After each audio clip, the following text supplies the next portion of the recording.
Bonjour et bienvenue dans ce bulletin du mois, mais pas que, de mai 2013. On commence sans plus attendre, vous en avez l'habitude maintenant, avec la reprise du mois. Dès que je lui dis un mot, elle s'emballe. C'est décidé, je divorce et j'achète un cheval. Moi, Hervé Lapalu, je chante aussi les chansons courtes de Wally. Merci donc à l'ami Hervé Lapalu de s'être prêté au jeu de la reprise du mois. Hervé, je l'ai recroisé lors du Printemps à Pézenas, le festival Bobby-la-Pointe. C'est un chanteur qui se définit comme un globe facteur de chansons. C'est vrai qu'il bouge pas mal dans le monde. Il a fait 2 albums, Hervé, que j'ai. Un premier qui s'appelle Invendable, c'est un titre d'album plutôt porteur. Et un deuxième qui s'appelle Pas pour une heure. C'est un chanteur assez classieux, je trouve, Hervé, élégant sur scène, dans sa scénographie, dans comment il aborde le spectacle. Il fait des spectacles tout public, évidemment, mais il travaille beaucoup avec les enfants, notamment à l'hôpital et à l'école. Le mieux, c'est d'aller faire un tour sur son site pour voir l'étendue du parcours du bonhomme, plutôt intéressant. Alors le site www.hervelapalu.com.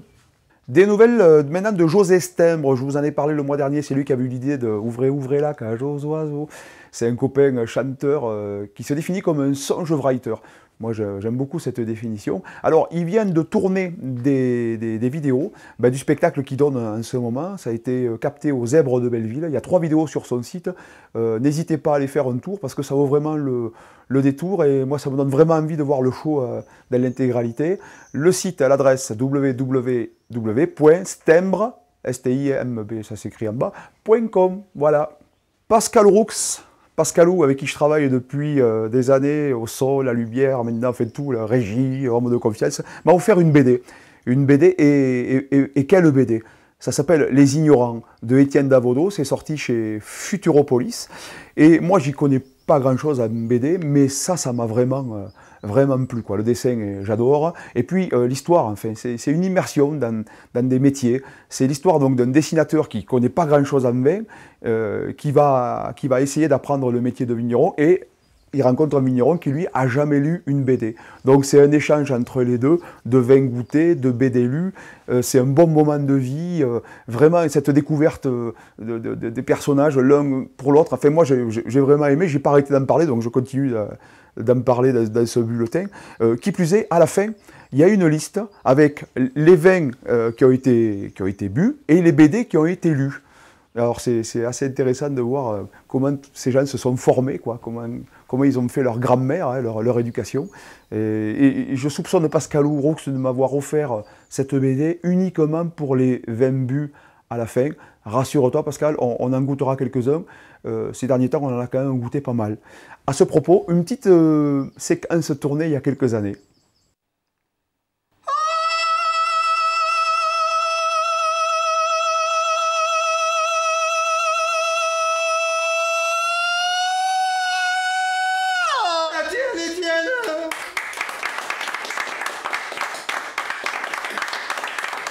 Pour terminer, des infos de ma pomme, pour vous dire que l'archive du mois, c'est l'intégralité de ma première émission chez Serge Levaillant, Sous les étoiles, France Inter, en mai 98, il y a tout juste 15 ans.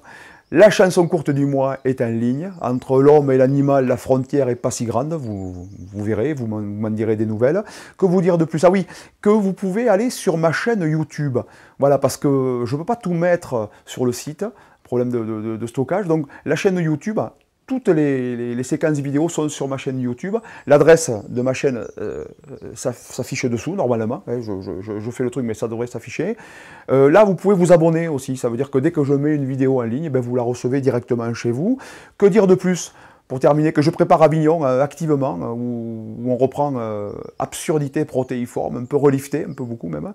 Du 6 au 31 juillet au Théâtre de la Luna. Je suis très content de participer pour la première fois de ma vie à Avignon. Pas mal de dates aussi jusqu'à fin juin, donc elles sont consultables sur l'agenda du site. Le projet d'Erly avance, je continue à travailler pas mal dessus. Voilà, et vous dire que c'est le mois de mai, voilà, j'aime bien. J'adore la glycine et le lilas. Voilà, ça sent bon. Je vous dis au mois prochain et portez-vous bien.